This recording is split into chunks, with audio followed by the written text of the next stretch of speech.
Jail Singh కాలనీవాసులకు నిత్యవసర సరుకులు పంపిణీ.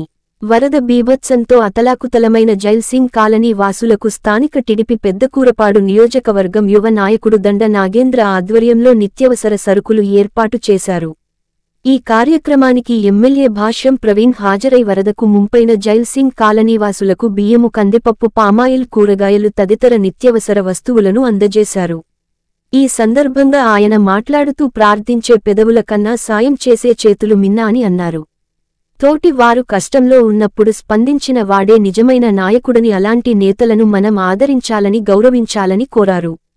ఈ కార్యక్రమంలో ఎంపీపీ మేకల హనుమంతరావు, టిడిపి మండల నాయకులు చేకూరు జాజిబాబు, దండా భాస్కర్రావు, జాని పార్టీ సీనియర్ నాయకులు ఎడ్లూరు జయరావు, జనసేన మండల అధ్యక్షులు Akhil, jail Singh colony TDP నాయకులు కంభంపాటి అప్పారావు, ఎడ్లూరు నరసింహారావు, డానియల్, గుడిసె కిరణ్ కుమార్, ఆల వీరబాబు తదితరులు పాల్గొన్నారు.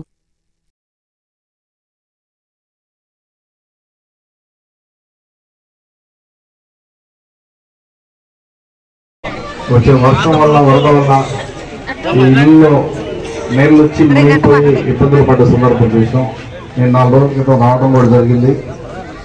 ఆ రోజున అధికారుల సహాయంతో, మన పార్టీ నాయకుల సహాయంతో మిమ్మల్ని సురక్షిత ప్రాంతాలకు తీసుకెళ్లి ఇబ్బంది లేకుండా 2 రోజుల తర్వాత మళ్ళీ మీ ఇల్లుకి మీరు వచ్చి బాగు చేసుకుని మీరు ఉంటున్నారు.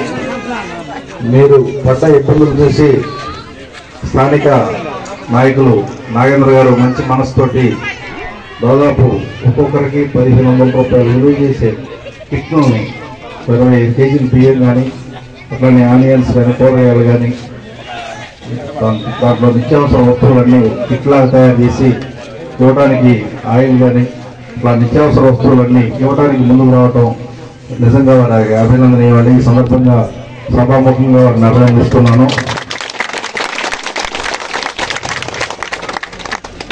ఎటువంటి స్వార్థం లేకుండా మంచి మనసుతో ముందుకొచ్చి వారు ఈ కార్యక్రమం చేయడం ఎంతో మందికి స్ఫూర్తిదాయకం అవ్వాలని.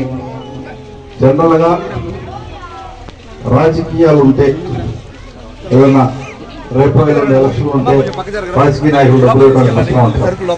కానీ ఇప్పుడల్లా ఏ ఎలక్షన్ లేవు, ఏం లేదు. అయినా కూడా ఒక మంచి మనసుతో ఇబ్బంది పడ్డారు ఏదో ఒకటి చేయాలి అన్న ఉద్దేశంతో ఆయన ముందుకు రావటం అభినందించాల్సిన విషయం.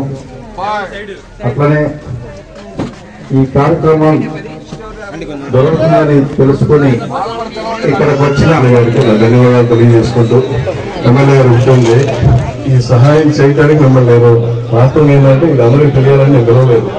వీళ్ళు ఏంటంటే నాకు తెలిసినప్పటి నుంచి, నేను చిన్నప్పటి నుంచి ప్రతిసారి 2-3 సంవత్సరాలకు ఒకసారి వరద వచ్చినప్పుడు ప్రతిసారి వీళ్ళు ముంపుకు గురవుతారు. దాదాపుగా ఇక్కడ దాకా దాదాపుగా నాకు తెలిసి నేషనల్ కూడా ఇదే పంచుతా ఉన్నాను.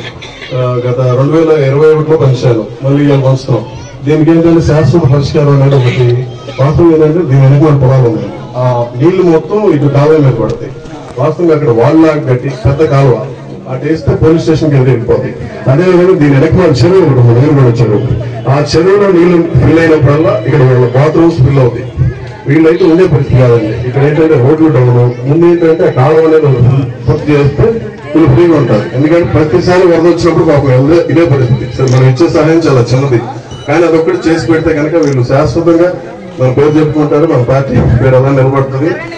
ఖచ్చితంగా మీరైతే ఇది చేస్తారని నేను కోరుకుంటున్నాను.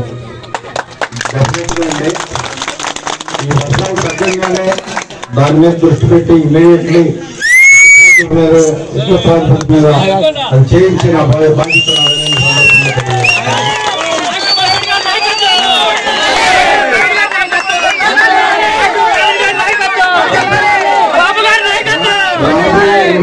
కూడా వర్షాలు చెప్తున్నారు. కొంచెం జాగ్రత్తగా ఉండండి దయచేసి. ఈ 2 రోజులు ఎట్లా ఉంటే జాగ్రత్తగా ఉండండి. ఈ వర్షాలు తగ్గగానే 10-15 రోజుల తర్వాత ఇమీడియట్లీ ఆ పనులు మొదలుపెట్టి చేయించే బాధ్యత నాదని సందర్భంగా